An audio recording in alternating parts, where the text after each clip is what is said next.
Hi everyone and welcome for this Apitherapy video. So this time, last time we talked a bit about the plants and the use of medicinal bee plants to help the bees and all this. If you haven't watched that video, you should. It's excellent. You will learn quite a few things, I'm sure. And now let's go a bit further with the idea of the plants. Now, you know, it's summertime and there's a lot happening. A lot of different plants are blooming.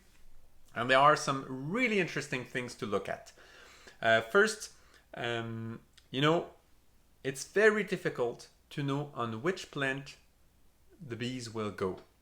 Of course, there are some plants that they really like, so they will tend to go there, but it's every year it changes. Will they go only on that plant? Will they go on it a lot? Will that plant give a lot of nectar and pollen this year or not? That changes from year to year. And of course, if the bees are in a setting with a big monoculture field, a big crop of one only plant, well, they're kind of forced to go only on that plant because there's nothing else. Specifically, if it's a place where there's pesticides and all that, there's no other plants around, everything else is killed. Of course, they will go only on that plant, there's no choice. Very often it will give some kind of a lack of some nutriment in their diet, by the way, when they do this. So very often people doing pollination contracts and all this, they give some kind of supplements to the bees. So that's some kind of way to do beekeeping. Not my type at all. I prefer the apitherapy way, where we really go on as natural as possible and the best quality of products as possible, no pesticides, never ever, and all that kind of thing. So, so when we go with a natural setting or a permaculture design setting for bees, we have a lot of variety of plants.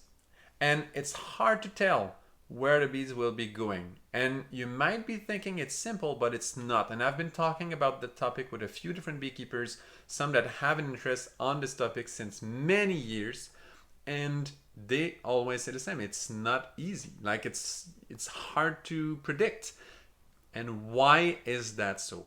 Every day I harvest my bee pollen from my bees because I love watching that pollen. That tells me a lot about where the bees are going. You know, if you see in your pollen trap when you're harvesting your pollen, you see a specific type of color of pollen, you know, that if that color of pollen is there at this time of the year, it means they are, you know, gathering their nectar and pollen from that source of plant. So that tells you a little bit where they're going. This year, I've seen something I've never seen before. I've seen bees going on buttercups flowers. And for me, it was the first time. Maybe you've seen them on buttercup before. And what I'm saying I've seen them, it's just not one bee, you know, it's many bees going on a buttercup patch in the field next to where the bees are. So for me, it was the first time because I've seen buttercups a lot in my life. I lived in a place where there was lots of it, but the bees would never go there. They would go some other place.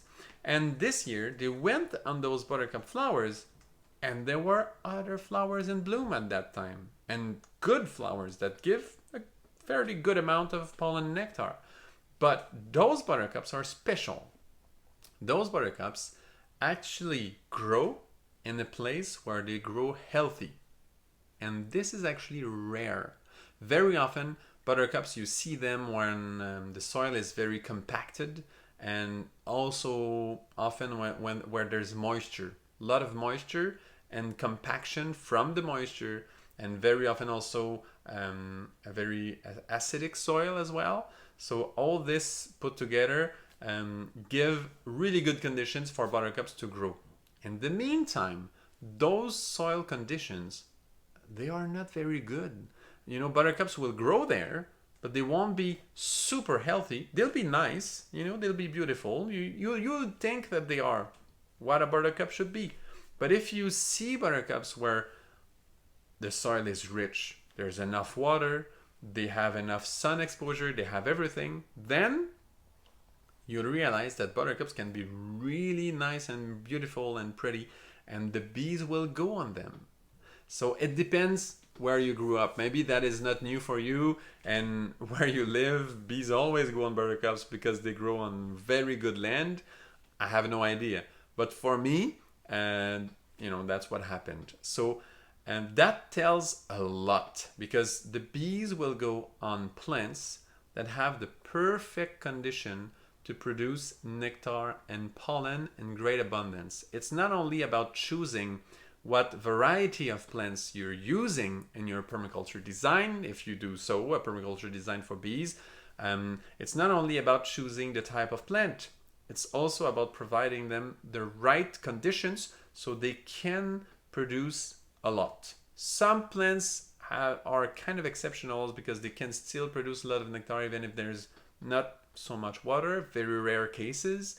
But usually they need enough water, so and also a good soil, so not too compacted, a lot of microorganism in the soil, a rich soil, not necessarily too rich, but rich enough organic matter as well. So they need a good soil, and they also need the proper conditions. For example, a flower is in a plant is blooming, and there's lots of flowers on it. But let's say that right after it's getting in bloom, right after that, there's a lot of rain and a lot of wind for 2 weeks. Well, forget it. The bees will never choose this plant as a source of nectar, because during the time it was giving its flowers, the conditions, meteorological conditions, were not good enough. So it didn't work out. And then there's something else. If you have your plant but there's not enough sun exposure, let's say there are some plants that are really specialized on growing on the edge of forests. For example, hawthorn is one of them. And hawthorn will be really good for bees, exceptional.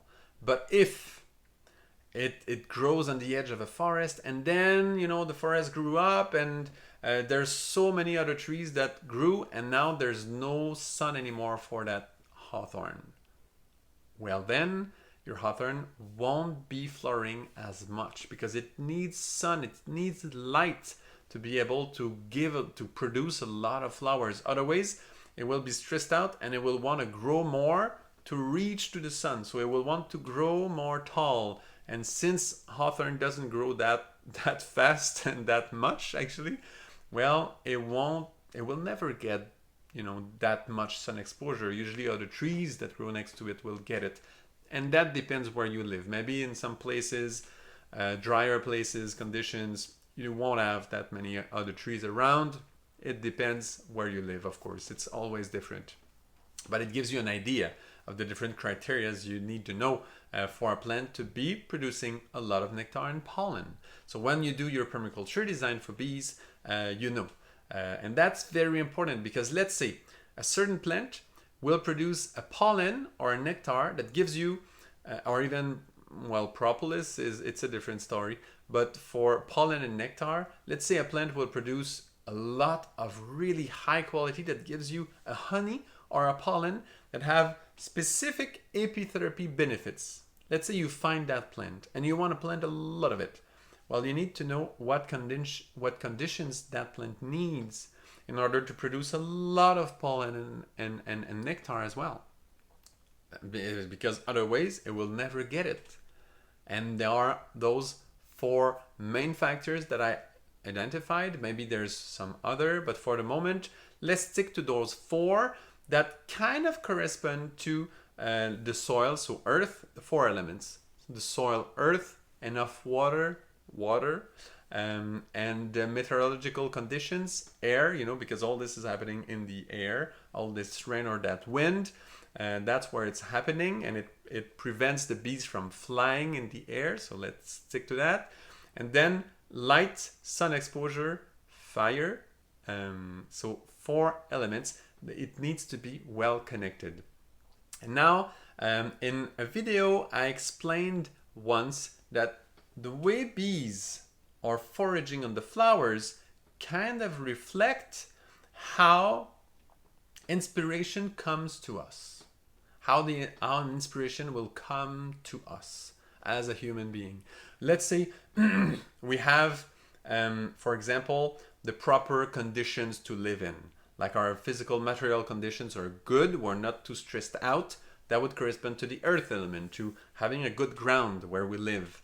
You know, have a healthy ground, a healthy soil where we live in and our roots are in. So we're not too stressed out by this. There's not, you know, a huge lack of something, lack of food, lack of money, lack of having a house, all those things. There's no big stress. There's no huge lack of minerals or whatever else.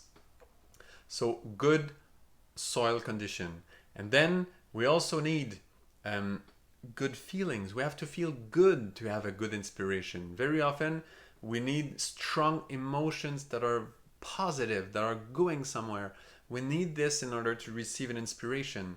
Well, those feelings connect with the water elements. So there you go. You need enough water, enough feelings so that you can connect with something. If you're just stuck in your intellect and you're just reflecting and calculating and you spend all your day on your computer and you do computer work, very intellectual kind of thing, or just calculations and you see things too intellectually, you won't get that inspiration. You need some heart in it. You need some water to it, okay? And then for the air element, for us, in order to receive an inspiration, we can, it's just the same thing with the meteorological conditions. If, yes, we have good conditions, we're not too stressed, we have good feelings towards something, but our thoughts are crazy. They just go around all the time, they spin and they can't stop spinning, and there's too much action, or there's some thoughts that go in some direction that is crazy and it's not clear at all. Well, that is bad meteorological conditions. The air is not calm enough, the bees won't be able to come by. Or so, let's say you live in a greenhouse. Now you need bumblebees for this, or other kind of native bees. But the honeybees won't go in a greenhouse. They don't like it, so it won't work very well. It's not a good match. Same thing, your air is confined. You know, that's another thing that could happen with your intellectual plane, let's say.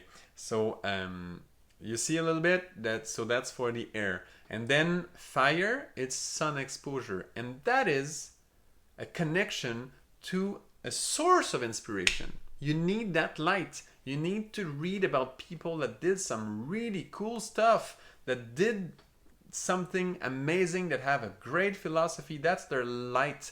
You have to be connected to some inspiration. That's the sun that will allow you to really get in bloom and produce flowers, and not only try to grow and make more leaves and leaves and leaves and never do any flowers.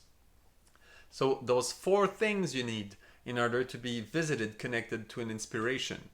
So that's a little trick. And you see the correlation, how it's connected to the world of bees. Just like a flower that wants to attract a bee to be pollinated, well, that flower, that plant that is in bloom needs those 4 things to be clear. Needs sun, needs calm and open air, needs enough water, and needs a good soil to grow in. So you see, the bees are just like those inspiration messengers, and they are there, and they go and visit the flowers and they pollinate them. They harvest some of their nectar and pollen, and they go make their magic bee products, apitherapy products with it. And so we can see that those inspiration, when they visit us, you know, because we want inspiration in our life, when that comes to us, yes, we receive something out of it. We're, let's say, pollinated, so we're fertile with it. New life is coming to us. There's a future opening up for us because we received an inspiration. In the meantime, that subtle presence, that energy that brought us that inspiration, actually we can see and understand that it takes some of our good thoughts and good feelings, and it's nourishing itself from it, and it's creating something bigger. It's nourishing this inspiration sphere, let's say.